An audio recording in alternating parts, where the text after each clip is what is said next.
Welcome to the Xrossroadz Podcast.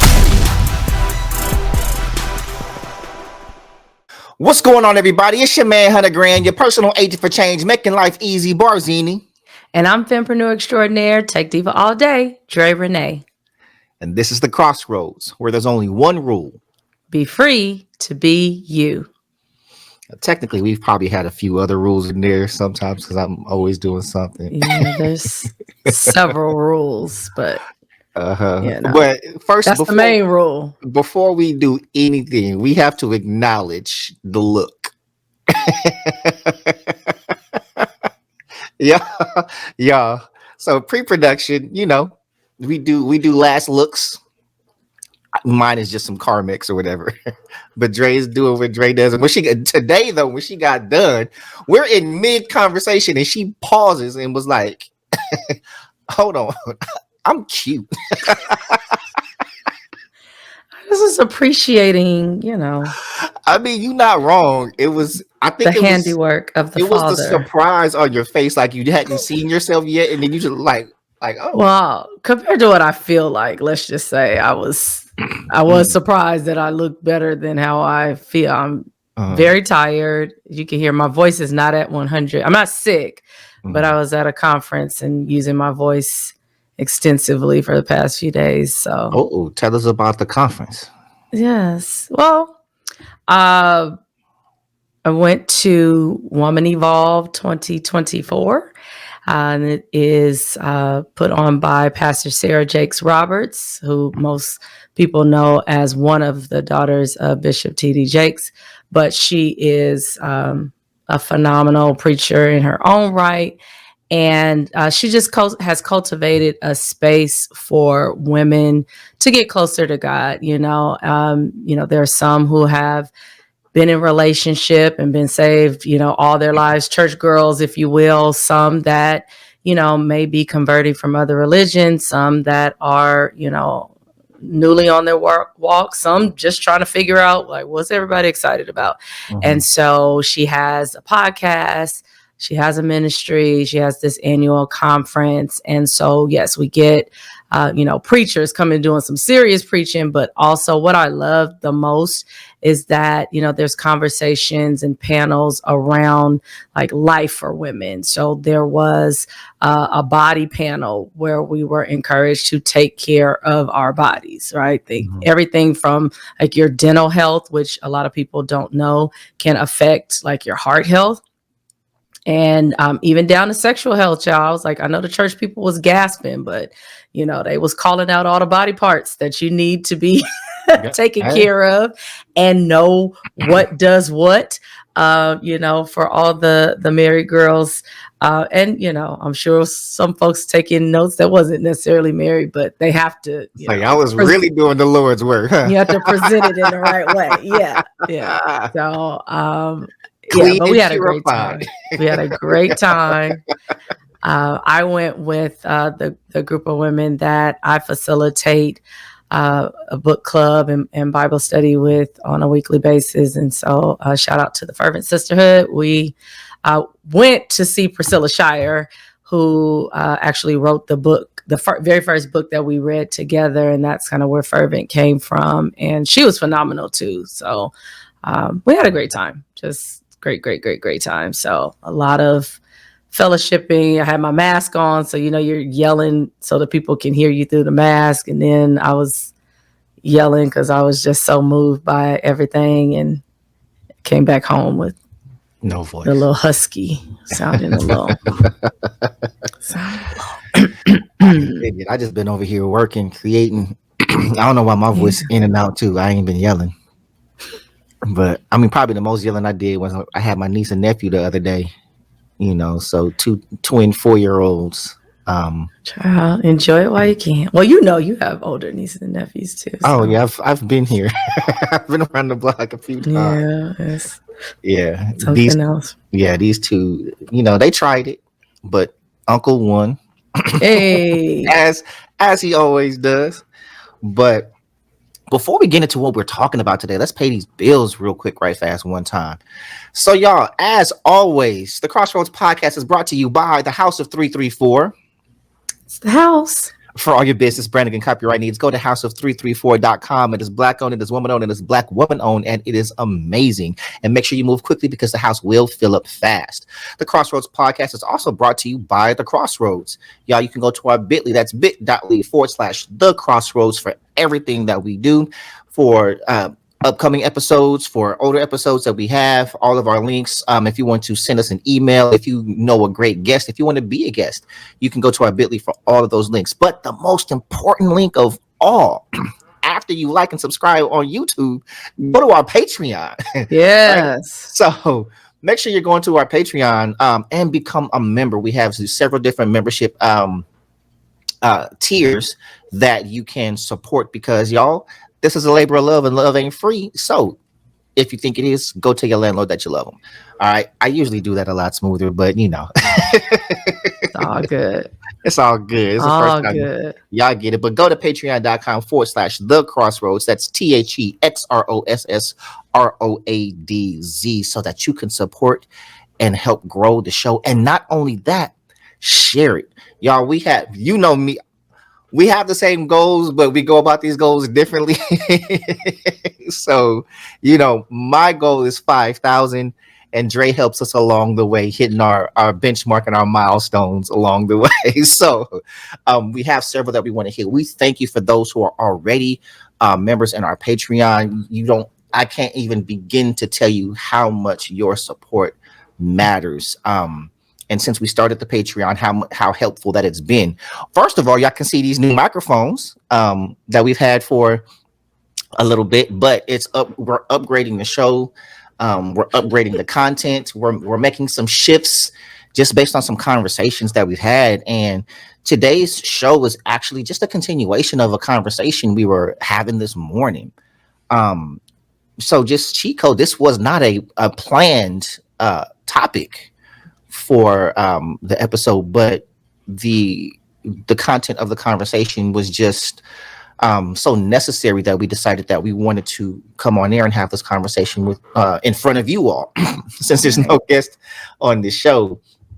But we decided to just call it like how to be a friend. And just over the past maybe 2-3 months, if not a bit longer, like the summer, like the entire summer. There's been some things going on that while we can't get into the details and the specifics of everything that were happening because of the personal nature, we're not talking about what happened. We're talking about what we've had to do during this time. With and for each other. So there's just been a lot of confiding back and forth. And this isn't just one thing. Like, I've had some things that are going on that are pretty big in my life. Dre's got some things that are going on that are pretty big in her life. And it's just been a lot. It's been a lot, y'all. Yeah, I was like, do we have Kleenex? I don't know. It might be one of those moments. It might be, yeah. It has been a lot. Yeah, it's been heavy, but without even just saying, we've had to be each other's support system, you know, because we know the details of what each other was going through. And it was a lot of a lot of talking. So while we may not have been on the air talking about certain things, we've definitely been on the phone, just having to show up for one another during these times. And so that's what we're talking through, like how to be a friend, right? Like, what does that look like? And what we've learned and had to grasp is it looks different.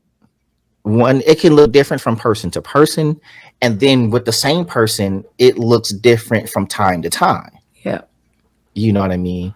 And so we've had to kind of adjust and learn unconsciously, what kind of friend am I being in this moment? Right. And so we can kind of talk through like the malleability of friendship or relationship in general, but friendship specifically. And it might be harder in relationships. I don't know, because it's like you're with this person, and then it's like Right. I have to be a different person for my person, For my person. Yeah. you know, Yeah. in this moment. So And I will say, for toward that, hashtag Boo and I, because he's going through, kind of my stuff with me, but he has, his own set, and I have to go through with him. And we were kind of talking about it yesterday as, kind of one storm is lifting. And I said something to the effect of like, okay, now we can breathe. And he was like, well, maybe you can breathe, but I got still. And I was like, well, I didn't mean it like, everything is over, but it is the reality that you're kind of going, from loop to loop, if you will, thinking of a roller coaster, or, incline to decline, back incline, and these peaks and valleys. There's always something going on. And if it's not with you personally, but you are connected to someone, whether it is, friendship, relationship, marriage, it can be almost nonstop, and one thing that I think I have learned, not just in this moment, but throughout. Thank God for friendships and relationships, because sometimes helping your person just by listening is, a welcome escape from whatever it is that you're dealing with in the moment. And I know that's why, or one of the reasons why, community is so important. It's why, we're creating and building and growing this movement. It's like, we're not the only ones that are going through things. And honestly, the go through that I had wasn't even my stuff per se, but it was so close to me. It felt like, right. And so that's why it is important that we're not out here alone trying to figure it out. When I didn't have anybody to, kind of talk to or bounce things off of, then, I was able to call you and say, hey, this is what's going on, or this is what I'm afraid of, or whatever, the situation was. And, one, get prayer, because that's important for us. That may not necessarily be everybody's cup of tea, but to know that somebody is literally, lifting you up and saying your name out loud when you can't necessarily formulate the words for yourself, or, your thoughts are all over the place. That was really invaluable to me, because I knew I could trust that you would do that. There are a lot of people, and I try not to be that person. A lot of people that'll say, I'll pray for you, or worse, and that I'm was the praying prayer for you. Yeah. And that's the prayer. And that's it. Yeah. And prayer doesn't have to be some long drawn out thing, but, to actually make a petition or speak on behalf of me and or my family or my husband or whatever. Like, I know that if you say you're going to do it, one, you did in the moment, which is always helpful, but two, I could, trust that you would continue to do that until I came back and said, hey, everything's, resolved, or there's some resolution to what we're dealing with. So that's kind of just the overview, that community, that partnership, that friendship. When you are going through things, it does help to relieve some of that pressure, because you're not up under it, by yourself. And that is when someone allows you to do that too, because we all have friends that won't necessarily say when they're, going through something, Right. or when they need someone. Yeah, it's hard sometimes, and there's different, and sometimes I've been that way, because one, when someone else is going through something, it's like, hey, I don't want to call them, I don't want to burden them, because they already going through blah blah blah. Yeah. But I also want to speak to the prayer part, where you said, it doesn't have to be a long drawn out prayer, because I was actually talking to another friend, and she was talking about what she's experiencing and going through. And I did ask her, like, have you been praying? Like, have you prayed about it? Mm-hmm. And she was like, I'm gonna be honest, my prayer life ain't been, what it should be. And I was like, look, don't think that you have to go sit in the prayer closet in the war room, all the time and be in there for 3 hours. Like, that's not prayer, Mm-hmm. like it's a form of prayer, but prayer is simply spending time intimately and informally, right? Right. Like, you can talk to God doing anything, like Yep. while you're cleaning up, like just talk. And Yep. so, while I know how to thus saith the Lord, and Mm-hmm. but I find myself more often, and especially as I've grown up, because you like when you're young, you're around people that pray, and it's the whole formal prayer, oh Father God, and Mm-hmm. all I eloquent, come got all the before you say, I with come head before bowed, you, body bent, yeah, all the all the sayings, right? And a lot of people don't pray because they think that that's what prayer is, right. or I'm not going to say it's. They think that's what prayer is supposed I to be, think that's all that prayer is. right? Mm-hmm. But one, people laugh when I say it, and sometimes I'll share something. But God talks to me the way I talk. So imagine the way y'all hear me talk on the show and blah blah blah. That's how God talks to me. That's Mm-hmm. that's the voice that I hear, right? And that's how God shows up for me. But I also talk to Him the same way. Right. And sometimes I cuss. Like, God bless. I cuss a lot. And it's not like God ain't there when I'm cussing. And so to think that, oh, okay, I'm gonna switch it up. Oh, let me not cuss. I got my thoughts on cuss words, but sometimes I'm like, God, what the F? You know what I mean? Mm-hmm. And I'm only not saying it now because we don't want to get Yeah, flagged. we're not trying But to be flat. I'll cuss for God, but I'm not gonna but for cuss for the YouTube, tubes. YouTube, Oh Lord, Lord. hey, it's not a perfect system. Oh Hey, wait, Lord. first of all, the irony of that you just caught that, because I certainly didn't. But, Like, he know my heart, but you right. too. YouTube don't know my heart. they gonna hit that button. Oh But my Lord. yeah, so I just want to encourage people, just talk.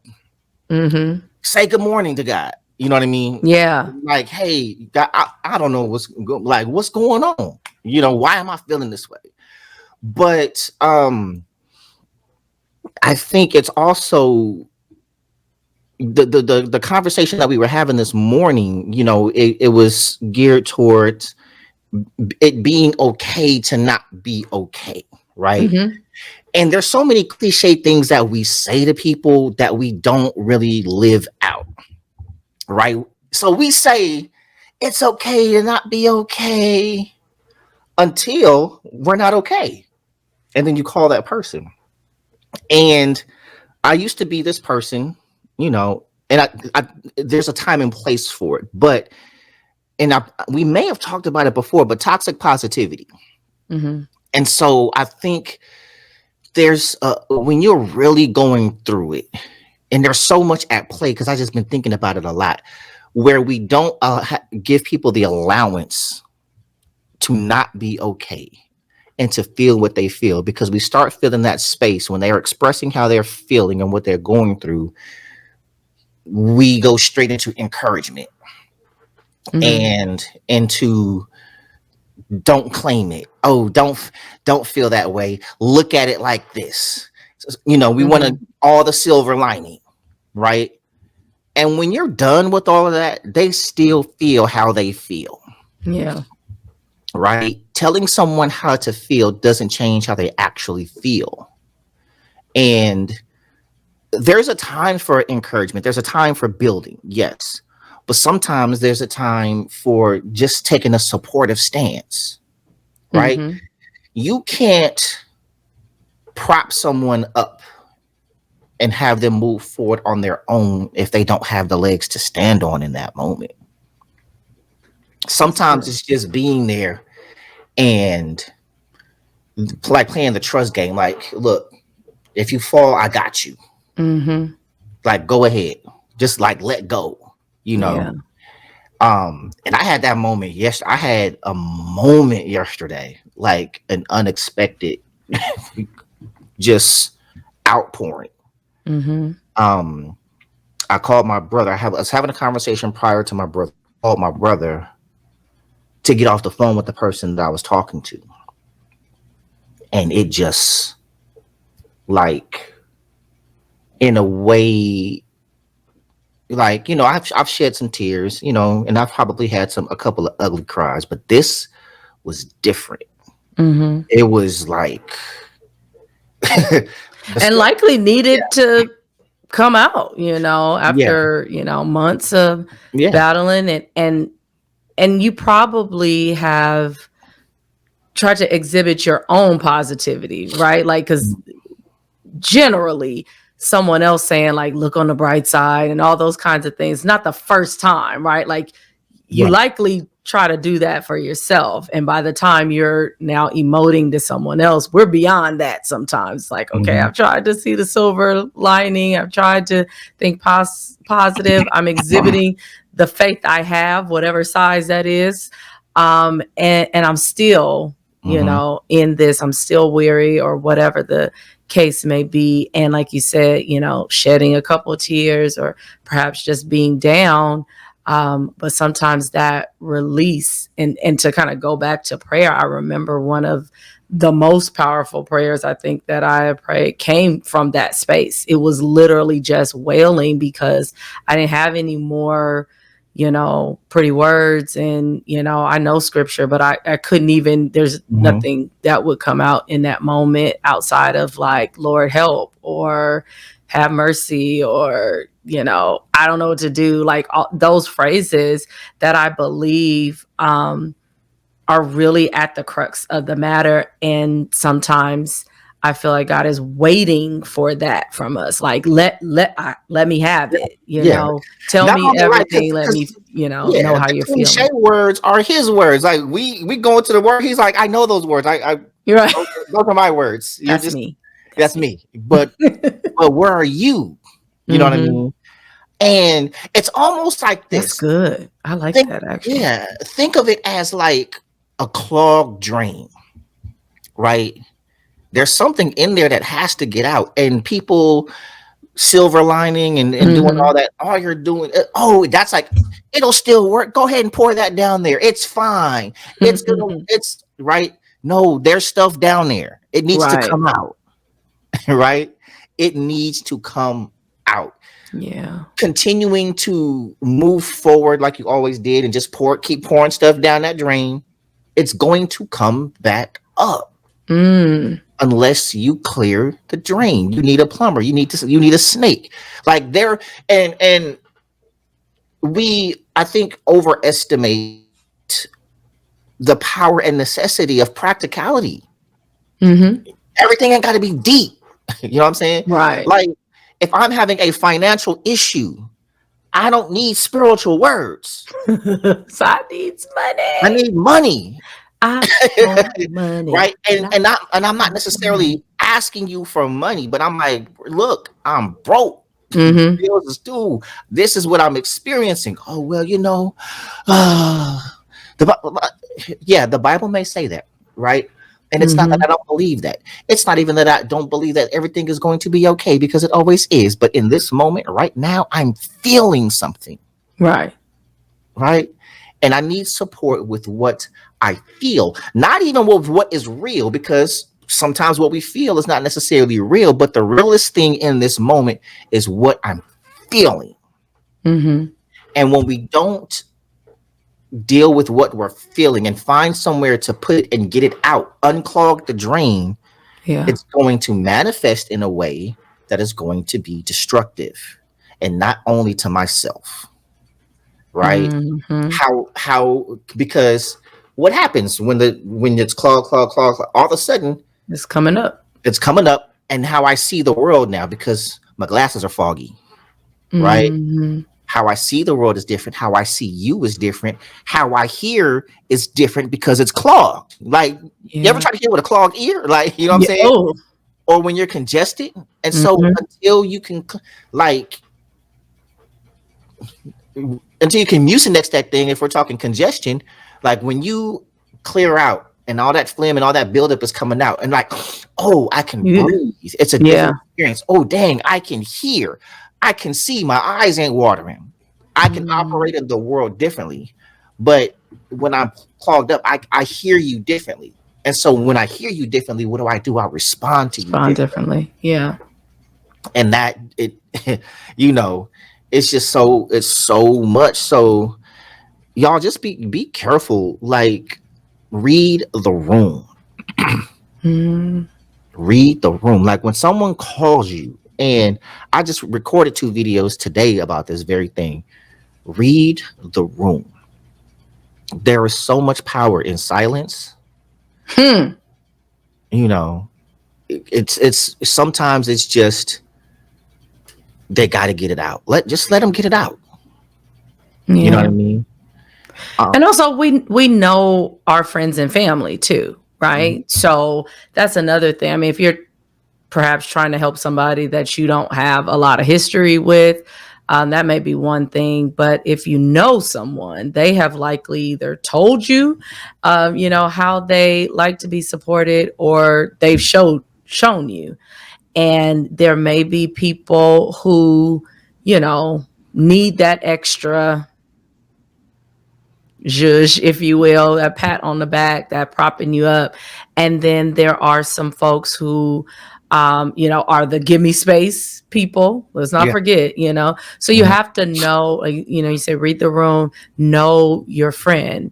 And sometimes, just ask, right? Because we've talked a little bit about this, and I'm sure as we get into, the season and some more episodes and further seasons, because this is going to be my life for some time, we'll talk about grief and the way that you don't know, what you need, excuse me. And others seem to not necessarily know, kind of what to do. And it's a real interesting space to be in. And I couldn't give anybody, I mean, I knew I didn't want folks to like completely disappear on me, but I knew that there might be times that, I needed to kind of sit in it and feel it and cry and get the congestion, all of those things, so that I had the chance to move forward in some kind of normal manner, right? Like, it's never going to be the same, but I wanted to do my best to feel it so that I can deal with, the feelings, whatever that looks like, and so it's a continual thing, there may be something that you try and then you check in, is this helpful, or is it something else that I can do? And that, of course, is when they're going through something and you're on dry ground, they in a sinking boat and you're on dry ground. Right. Then you're in a situation where, you both are going through, or maybe it's one right after the other. And, again, one of the things that I mentioned about really being of service to someone else is helpful when you're in your own situation. Also, sometimes when you consider what other people are going through, it's not to diminish what you're going through, but it does put it in perspective. Sometimes it's like, okay, I'm healthy, I'm safe, I'm whatever. I might be annoyed about this, or this might be a tight spot. However, I can exhibit some gratitude because, my God, what my friend is going through. And the friend might feel the same way, like, ooh, what I'm going through is big for me. But however, I understand. And so I think, or at least I hope you feel the same way, that we did a good job of being there for one another while trying to take care of ourselves at the same time. I never felt like, which is why I always try to still leave space and ask, like, yes, I'm calling with this major issue, but also, how are you? Because I'm still aware that just because this is going on with me, it's not like everything has resolved itself or nothing is going on with you. And so that kind of awareness as a friend is necessary. You can't take up all the space ever, really. Even when your stuff is big, there still needs to be a moment to check in, because to your point, if you're saying, okay, as a friend, I see my friend going through something like a loss, or, you know, something be lost, period, because you could lose a lot of things, right? I know that you're going through that, so I don't want to burden you with my stuff. Well, as a friend, I understand that, but then I also would be like, wow, I now feel bad, or would feel some kind of way, that you feel like you have to suffer alone. Now we both have other friends, so I'm sure you wouldn't necessarily have to suffer alone, but you know, I want you to always feel like you can share with me. And I think the fact that you don't rely on me to fix things and vice versa makes our relationship a place where you can come, for lack of better words, like dump it and go on. Like you go get prayer, get some, but it's not like, oh God, the reality is, you can't fix it. And it's crazy because I talked about that today. Like when someone reaches out to you, don't automatically default to they want me to do something. Yeah. Right. Because what that causes is for you to start avoiding your friends, because you're assuming they want you to solve their problem. Look at that.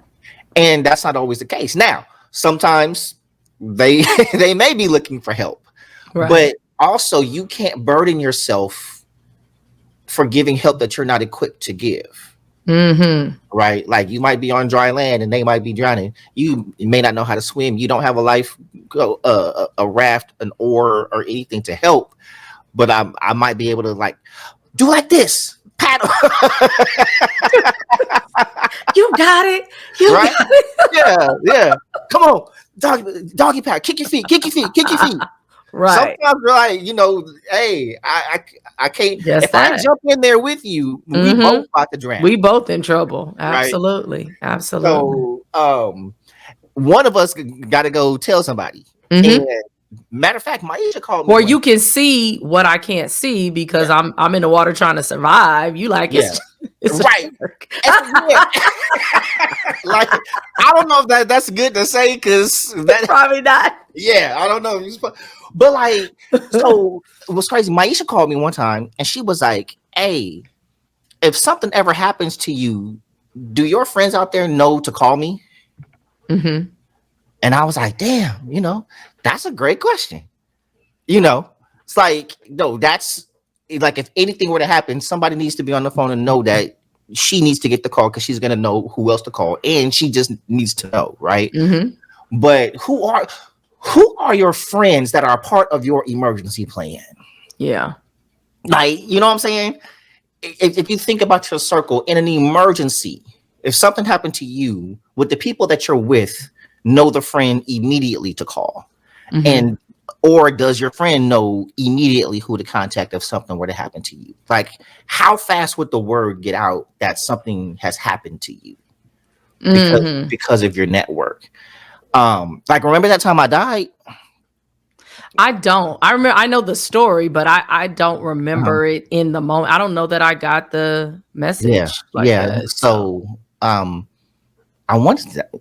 I don't think it was 20 years. No, it was some time ago. Yeah, it was some time ago. But yeah. So I died, not literally. So what happened was, did you? Yeah, we were in Arizona at a show, and we were driving. I'm in bed, and my phone is just blowing up. And I finally answer or check the message, and I got hella messages where people checking on me, like freaked out. Because there somehow a rumor got started that myself and my 5 brothers were in an accident and we all died in this accident.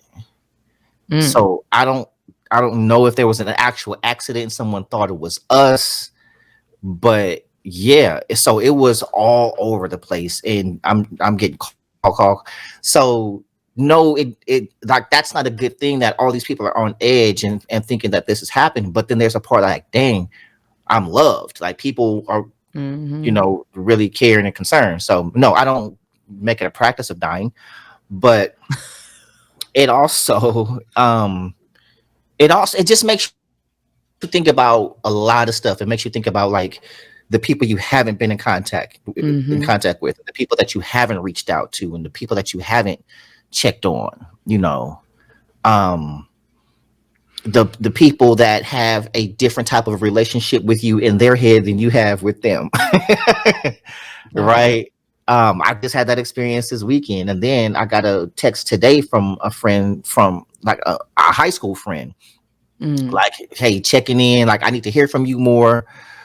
And I was kind of giving her space. She just lost her mother, and I checked in, normally, but it was like damn, okay, people are going, and she was like, if you're going through, like, so there's people out there. Don't think that you have to do this life alone. And I know it's hard and it's awkward to reach out to people and say certain things.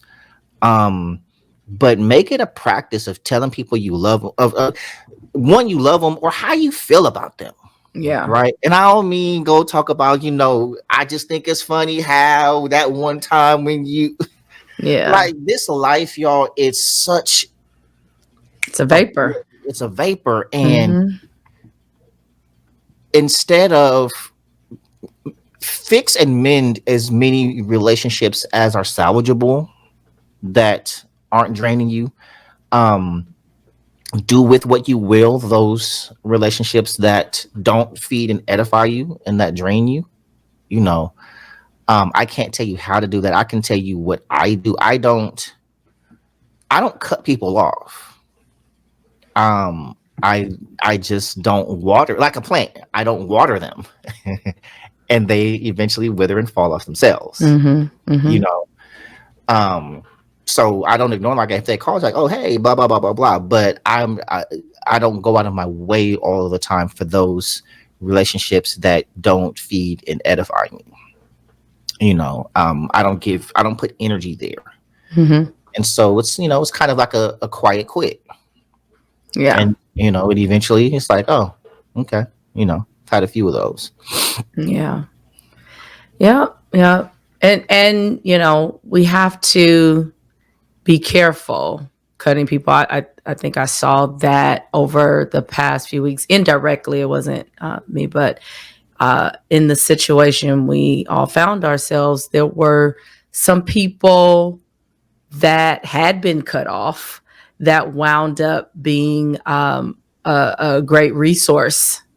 And thankfully, those folks weren't like, well, remember when you blah, blah, blah, And so I saw the mending of something, even if it was just over that particular situation, but it made me think, like, you never really know who. My mom always says, it's like, you never really know who's going to bring you your last drink of water.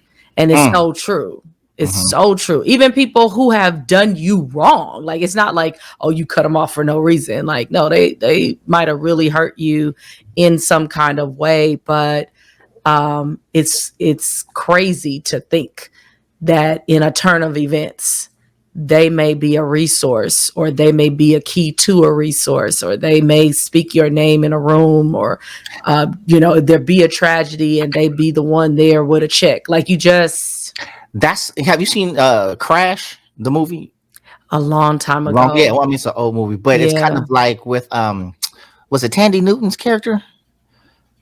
That she was married to Terrence Howard in the movie, and they get stopped by the police, and it was Matt Dillon, and he sexually assaults her, like, supposed to be frisking her, and he was okay. I recall. And later in the movie, when she's in that car accident, like, she's stuck in the car, and the cops come on the scene, and then all of a sudden Matt Dillon comes in trying to, like, save the passenger in the car, and then seizes her, and then she sees that it's him, like, this man that sexually assaulted her is now here to save her. Sheesh. And it's like, he knows what he did, and she knows what he did, and that was a crazy intense. Like, now I want to watch the movie again, because I haven't seen it. I was gonna say, now she sounds like, I remember it being a good movie, but I couldn't remember those details. It was a real good movie, because it was just like how all these different people intersections. But yeah, you never know when. And I was in that position one time someone who had done me wrong. So I was working at this. at for dams. I was like, was I there? Right. So Glenn, right? Messy, like had it out for me for whatever reason. You know, she ran the school basically because a girl let her do whatever she wanted to do. And every time I look up, my name is in her mouth. And so when I left, and then I was at View Park, you know, and now I got status. I'm an administrator. You know, she didn't know I was there. She applied for a job there. Yeah. And I had told my boss, because my boss, before she was my boss, we had got cool. We was homies. And I had told her what was going on over there, and I told her all about that situation. And so when I saw her, like she walked in, and I was like, oh. And so I told my boss, I was like, remember old girl that I told you about? I was like, that's her. And so she was like, really? And so she went and greeted her. And so she came to my office, and she just leaned on my desk, and all she said was yes or no. Like whatever I said was going to determine whether or not she had a child. Everything in me was going to be like, hell no. Right. But I was like, you know what? I'm not going to do that. I was that's so I was like, no, I didn't say yes. I was like, you make the determination based on the interview. And if you think that she's going to be helpful, I was like, but if you applying for a job, like your livelihood and everything else right now is hanging in the balance. And her being here ain't stopping my check. So what happened? She actually did hire. You know, oh, okay. I was like, and then she started. Yeah, she eventually it got messy again, but it wasn't. It was more than just her. But I'm like, I'm not going to do to somebody what was done to me. You know what I mean? Like, I'm not in charge of that. And I also wanted to do a video about karma. How our blessings are not found in someone else's demise. Amen. Right. And matter of fact, we had that conversation.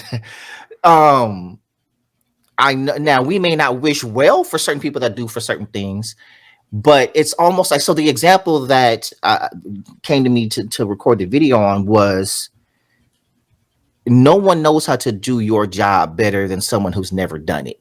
And so it's you know, it's like I'm gonna post that one when you're done, because when I tell you, everybody got a suggestion. Everybody know how to tell you how to improve it, but and you know what I'm saying, don't know shit from Shiona, as my grandmother would say, right?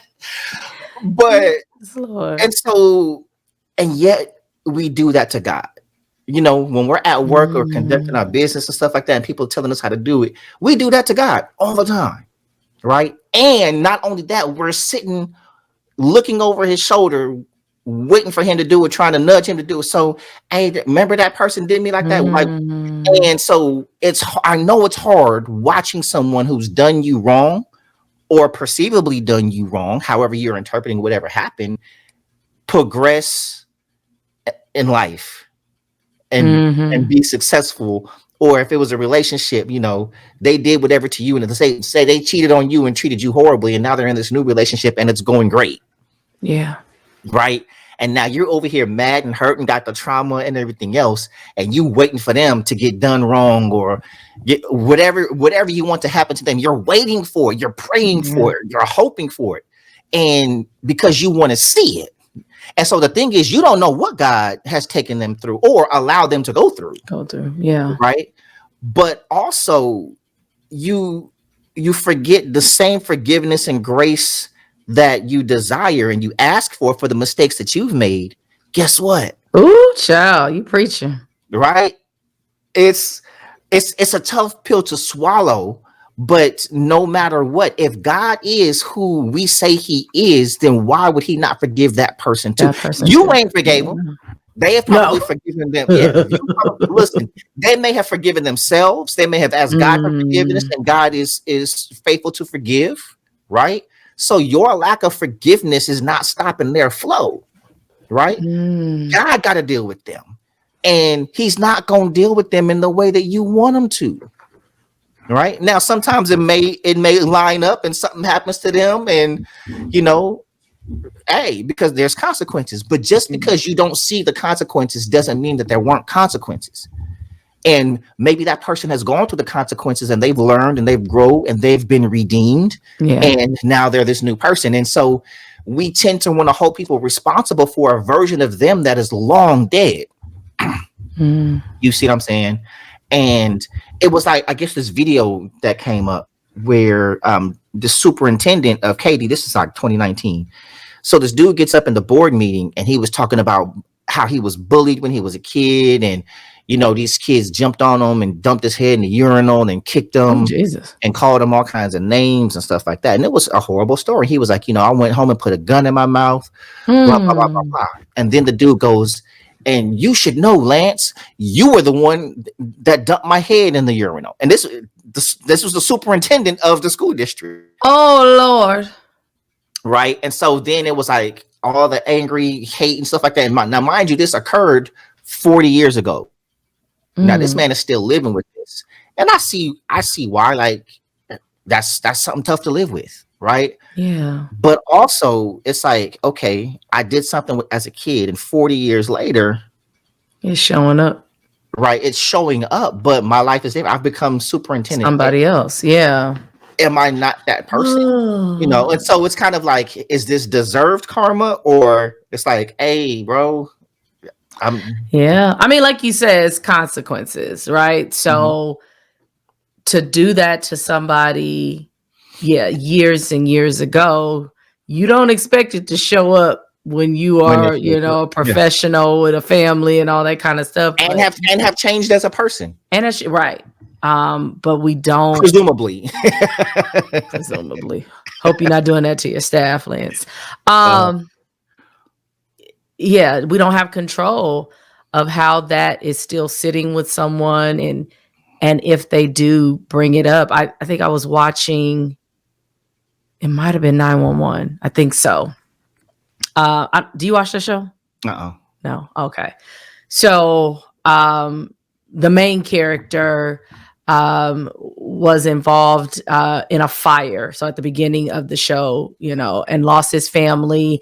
And I think something like almost half of the occupants of the building they lived in died. And so he spent, you know, X amount of years going forward, really dedicating his life. He's already a firefighter, but like, you know, I got to make up for the lives that were lost. Let me go out and save these people. You know, he's recovering alcoholic. So, you know, making sure I follow my steps, don't revert back. Let me just do all these things. In his new life, everyone loves him. He is, you know, a model citizen. They know, you know, what has happened, but they don't treat him that way because they weren't involved in that. One day he's out on a job and runs into a man who's like almost deer in the headlights because he lost his wife in the fire. And it becomes a thing where he wants to like disrupt and destroy his life. However, this dude the main character winds up saving this guy's life. It's crazy. Right? Because again, you're like, do I want my life saved? Or am I so mad that you can't kill my wife? Just leave me here to die type situation, you know? And that's when you know, like, God, his plan is so much different than what we could even fathom because no, don't put your hands on me. Don't touch me. Don't talk to me because those feelings are still very real to me. But I think he uses different opportunities to remind us of our own shortcomings, right? Because it could easily be you. I was facilitating a meeting a few weeks ago and people were talking about hurt. And I was standing there thinking about some instances that I had been hurt in this situation. And, you know, I was thinking, and immediately I was like, there might be somebody in this room that's looking at me right now and was like, you did something to me. I may not remember it from whatever, you know? And so it was a moment to atone and acknowledge that it's a cycle. It keeps going round and around. And so you put some things out there And you get some things back. And sometimes it's directly from the source and sometimes it's somewhere else, which is why it's very important. And at least I am very careful at this stage of my life. Like, just don't be hurtful if you can help it, you know? And also when people are hurtful to me, I try to think about like what else is really going on with them, because generally it's not even about you. Right. Right. There's somebody right now that is upset with me or not speaking to me and literally has no right to be like that. I could point at all the things like I've done this, like, and in the situation that you're upset about, I didn't even do anything, but I'm thinking about everything else that's going on with them. And I'm like, I'm just right. And also you didn't do anything according to you. Right. And so, and here's the thing, and I'm not saying one is right or wrong, but who gets to decide? So let's say something occurred and we agree on what the action was, right? Let's say you did something and I took offense or I was hurt by the thing you did, but you see it as, how was that even wrong? Right? Yeah.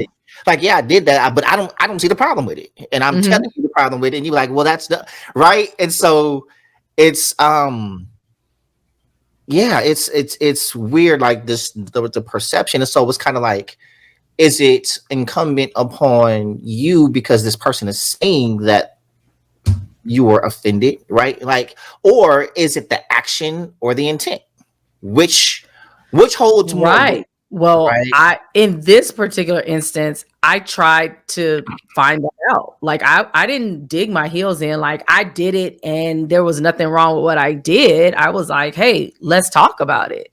And, you know, the person decided they didn't even respond. So at that point, I'm like, I did my part. And so there's nothing I can do. So for me, no, I do not think I did anything wrong, but I also looked at it like, okay, if you feel that there was something that I did wrong, then yes, let me talk about what my intent was so that you know my intent wasn't to hurt you. I can accept being wrong, but I'm not going to, you know, have you heap coal on my head to say like I was trying to hurt you, because that's never been my character towards you, like ever.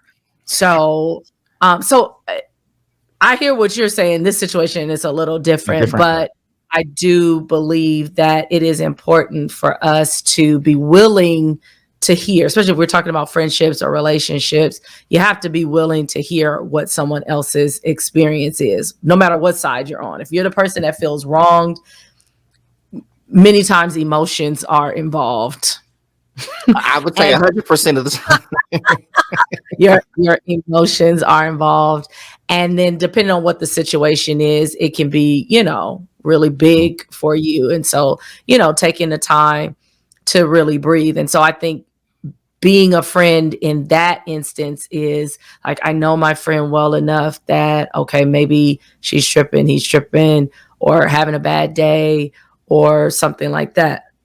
However, I don't think that anybody should just, you know, put themselves in a position to continually be mistreated. And I'll say, you know, that is something that I am familiar with, of feeling like, well, I try to always be the bigger person. Like, why do I always have to be the bigger person? Why can't I take the low road this time, you know? But overall, it generally is not worth it, but I can identify with the desire. Yeah. There's so many weaving roads with every situation, right? Because you can go action versus intent.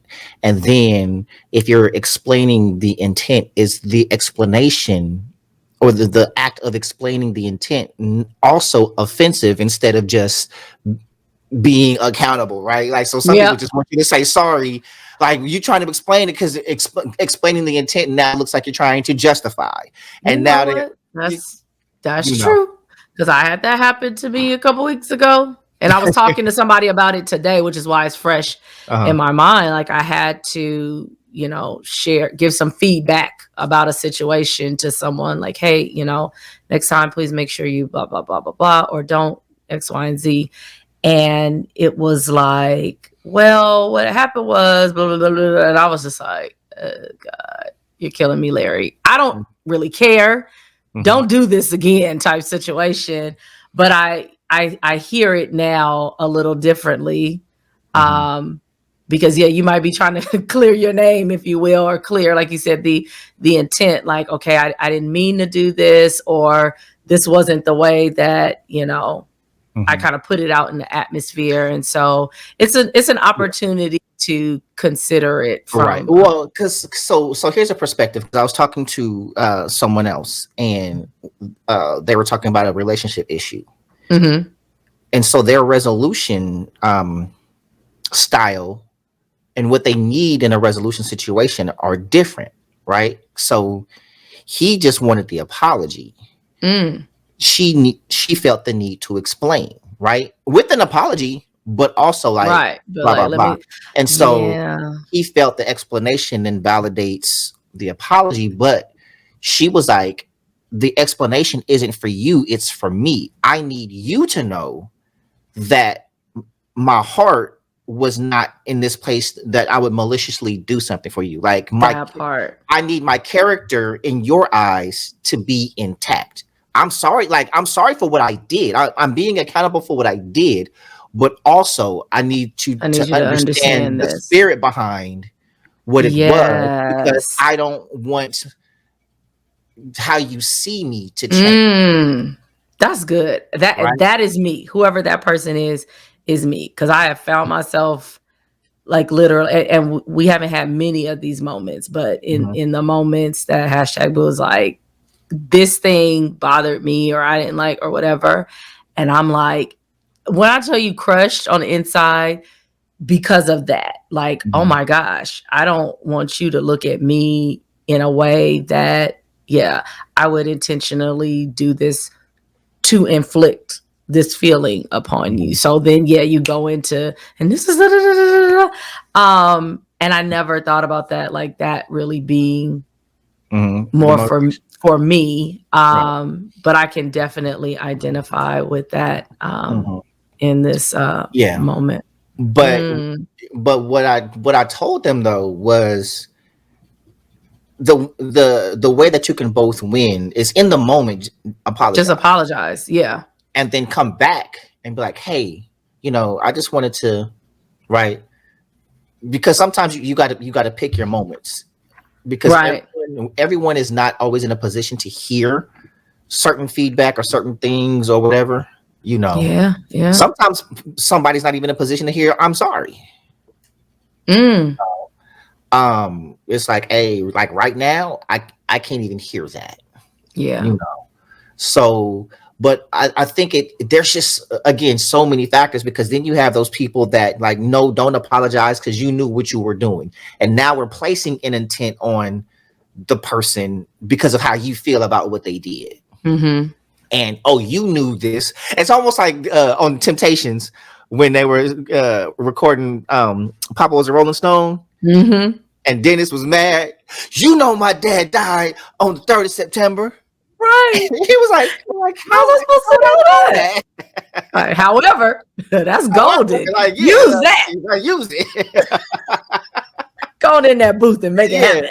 Right. So we assume, I'm gonna use the word competence, right? Because that's a phrase we would say at work. Never assume competence. Never, you should know. You should just do.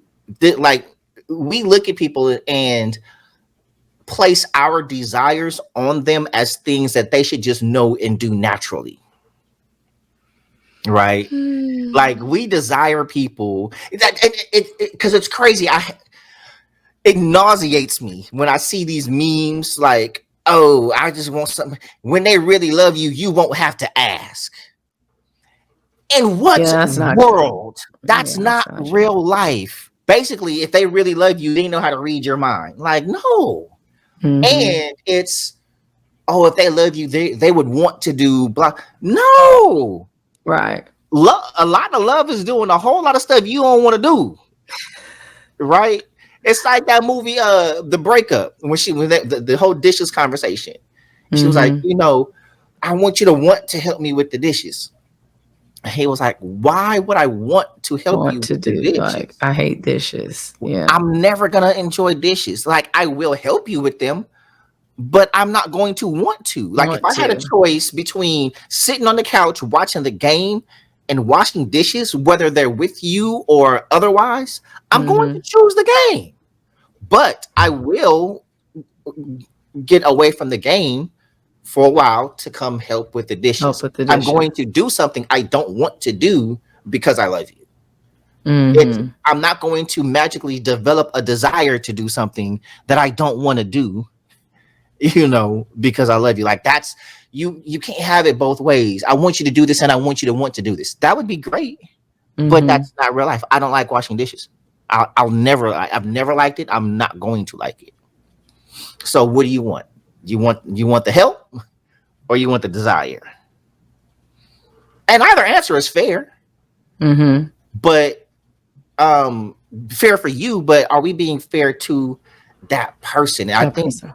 Yeah. in our relationships and our friendships, we have this thing of placing unrealistic expectations on folks. And so I'm the type of I just want you to be who you are, and I Mm-hmm. compartmentalize you accordingly. Right. You know, I'm not going to hold you to a standard that I know over our friendship that you cannot live up to. Right? Like, our friendship is based on, Ooh, I think we're gonna need a part two because that just turned a whole corner that uh-huh.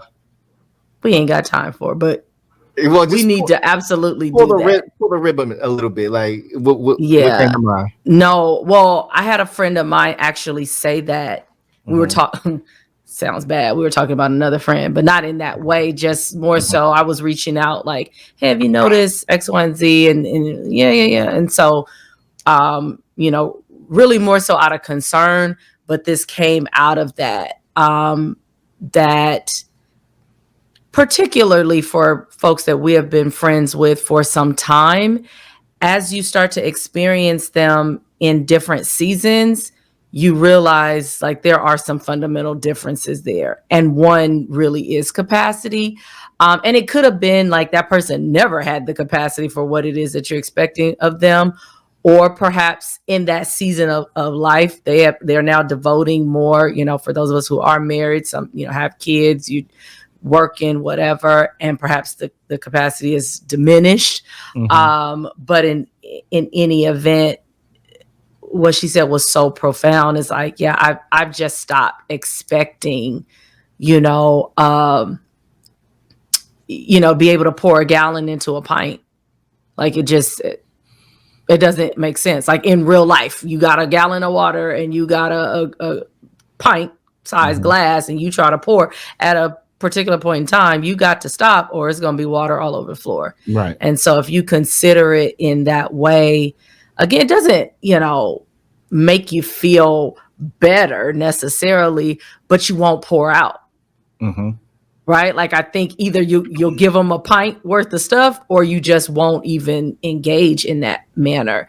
And I Yeah. think that is something that I have learned in the last few years, as my life has changed and my, kind of needs Mhm. around friendship and such has changed because, yeah, I have a husband now. So I'm going to him first, really, for Mhm. everything, Mhm. But if there are things that are friend things or things that I can share even beyond them, I mean, beyond him, um, my need for that is not the same. Mhm.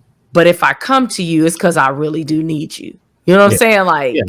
Like, And a lot of times it's not even always the deep things, right? Sometimes mhm. it's the small things that change. And okay, let's use the example, our movie nights, right? I So miss them. so for those of y'all who might be newer to the show or whatnot, so we go back, oh, how many years is it? 23 years, going on 24 years. Yes. So me and Dre, we would have movie night, call up, like, And I'm talking about it's so long ago. I still had a floor model TV and a Yeah, VHS. VHS, honey. We was watching Right? tapes. Yeah, we was watching tapes. So, and my collection was still vast, but it was if we talked and I name a movie and she ain't seen it up. I know it's time to rewatch Gladiator because isn't a new Gladiator coming out? Yeah, part 2. Lord have Right. mercy. So it would be little things like that, like coming through. I'm cooking tacos. We popping popcorn on the Or I stove. stop in Louisiana and or bring or over. Louisiana, yeah, a 4-piece wing in a coat with fries, So, and that was our time, and we're talking and we're laughing and we're watching movies and I'm answering questions. It's like, are you asleep? Yes, I am. She falling asleep, and but at this juncture in life, guess what? That's aside from the distance, that's not something that we would likely do, right? While I'm a bachelor, I have the time and space to do it. She's got a husband. Yeah. So me calling her like, hey, come through, Not we're gonna watch necessarily this. appropriate. Hey, come through and let's watch this 3-hour movie together. Right? Now, there's some people that's like, hey, I'm going over to Barnes' house to watch a movie. Okay, cool. But no, right? Now, would we have a movie night? Sure. Would I still cook tacos? Just did it recently. But guess what? Guess who's there? He was there, right? And we got recorded on the couch, knocked out. Because I was asleep. Look, that's my MO. But so was happening. So the thing is, now the friendship has grown because her husband is now part of the friendship. Now, granted, me and him was friends before that. Yeah, that was helpful. Thank God. Right. But I think a lot of people would question our friendship, as people typically do, when they don't know, right? So it's we have to be accepting of the dynamic changes in people's lives. As we grow, our capacity changes. Sometimes it increases, sometimes it decreases. Sometimes our capacity is the same, but we're torn in different directions, right? There's more people, there's more responsibility. We have jobs, careers, families. Some people have children, there's a lot that happens. So the person that I am today is not the same person back in movie night. Like I'm the same in some ways, but we're different. So the things that we talk about are different. The lens that we see the world is different. All the conversations we had, if we were to revisit every conversation that we had and have it again, it would probably be different in a lot of ways because we've gotten different experiences now. And so the way that we would respond to certain life situations or to each other, right? Yeah. It would be different. Some of the fights that we've had, because we've had fights and falling outs and everything else. Not some I ain't never talking to you again type, but it's like we've had. He being hurt my feelings. That's generally what it is. My feelings get hurt, and then we have to talk about it. I don't think he has a story where his feelings were hurt. I think I don't think but also I'm a self-soother. Like if someone pisses me off or upsets me, generally I just take a step back. I'm like, and I just reset. You know what I mean? Because I'm the type, everything ain't worth the conversation because the conversation is probably likely more than whatever happened. Right. And so I'm kind of like, I don't, it's not even worth that conversation. And then sometimes the conversations that we did have I was being prompted by somebody else to have the conversation who wasn't all the way comfortable with our relationship. So I'm like, so there are these feelings, right? Yeah. But I'll be like, never mind. I mean, at this age, I'm team never mind. But for me, it is definitely the person or the friend that it is. Sometimes like I said, now I'm old. You ain't. First of all, you ain't old. My answer to everything is I got a husband, and I'll be like, And so we just hope that always stays good, because somebody gonna remind me like, well, what about when you had Right. you had us? But I'm like, I'm going home. I'm gonna see my husband. I'll talk to him about it. But in all seriousness, depending on, the friend or a family member, whoever it is, it may just grieve me so much. And I recognize how much more sensitive I am to things than I used to be, in that vein, if you will. I'm like, I don't like to leave stuff, kind of unsaid, or leave it in whatever that is. I don't like that. I like to if we're not good, then at least we need to, get to that point. And it can't be said that, I didn't try to talk it out, or didn't try to hear you out, or whatever it is. Like I try to have clean hands the best way that I can. And that's not all the time.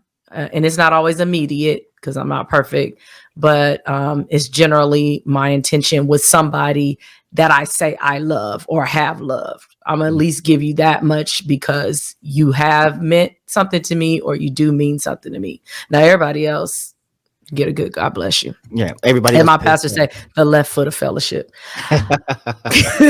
So what's your final thoughts to wrap it up, even though we're gonna have to continue this conversation? I know. Well, now that you let me get that out, maybe I'm okay about the capacity thing, but maybe we can, talk a little more, about, and I would love to hear from people whose friendships have changed and they're struggling with it. And maybe that's, kind of where we go into. And I know one is, capacity, others is literally trying to learn a new way of life. Like my girls, those that I, used to talk to almost every day, especially when you're thinking about pandemic, when we didn't have anything else to do but talk. And now life has gotten back to the normal. And now folks are kind of all in their different corners. But just to, think about final thoughts for this particular episode, just how grateful I am to have friends, Friends. How many of us have them? Hey, once we can depend on. Hey, that used to be the jam. Shout out to Houdini. Shout out to Houdini. I am just grateful to have friends, and I'm grateful that I learned how to be a friend, and that I'm still learning, because again, for every season, you may have to show up differently for your friend, and being open to the feedback that you get. And that's something that I'm on record with. And when I say I have a hard time with it, I think it is because I have to reconcile that my best was failure. Because I'm not going to be in a friendship and not give my best, even if it's not my best in the moment. It may not be my overall best, but I'm giving my best in that moment. And if I failed, it's hard. And that's not their problem. That's a me thing.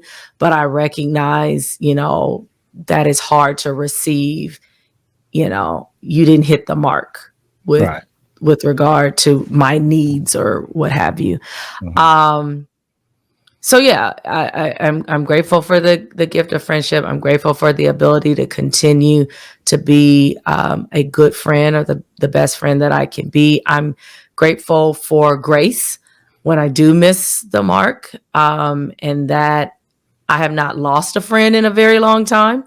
And so, and those that are with me have tenure, because I recognize there are some folks who don't have longstanding friendships. Like my mom has friends that, her very best friend she met at 11 years old, and they still rock. I grew up with that. Or those friends that she met when they were all, well, she was still pregnant with me, but they were young moms, and she was about to have a baby. And now, they all are, they call themselves the girls still, but they're, senior women and have daughters that are the ages we are. Right. And so that's what I saw. And so, I thought for myself as I go through life, I'm going to have friends that I am doing life with. And I'm very blessed to say that I do have some friends from, when I was younger, my church friends that I grew up with. And then those of you who came along in my college, young adult years. And what I'm really, really grateful for is that I thought I was done making friends, because I'm long been the no new friends person. And literally, I would say in the last 5 to 7 years, I've gained some really, not a whole lot, but a few folks that I didn't know, in my young adult years that have shown up and have been there for me, been at my wedding, been there when my dad passed, those types of things. And so it's a reminder of the goodness of God, because sometimes we are looking for certain people to do certain things. And I've just been reminded that I haven't lacked anything, even if it came from different places.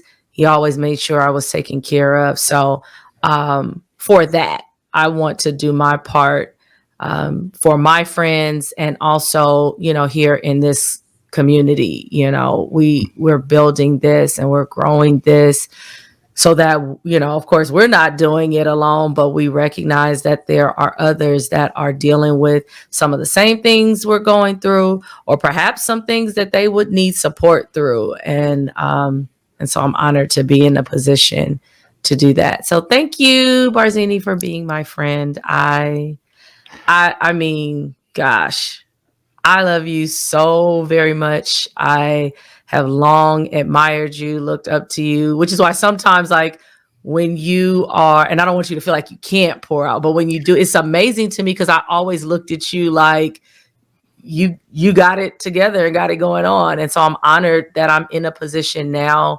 to support you in the way that I feel like, you're supporting me for so many years before I had, a real steady, man in my life outside of my dad's. Of course, like, I didn't have brothers and I didn't have boy cousins, and I didn't, to be able to get advice and feel like you're telling me the truth, even if it was something I didn't want to hear or something that I didn't like.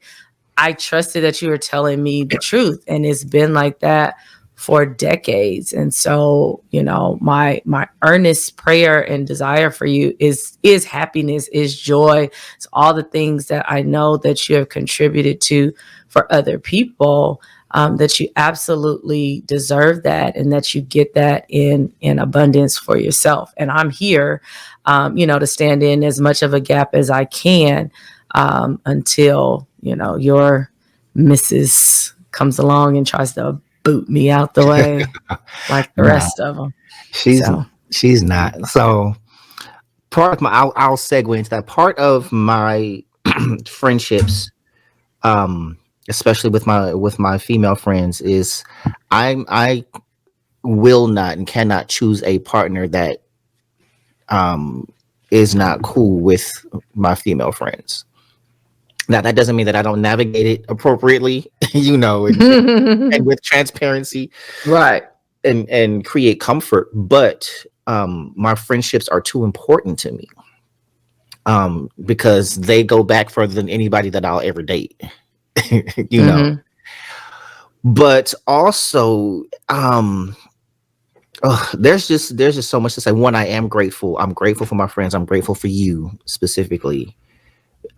Just because we've been rocking together for so long, and it's always been easy, and I know that I could always count on you to be you.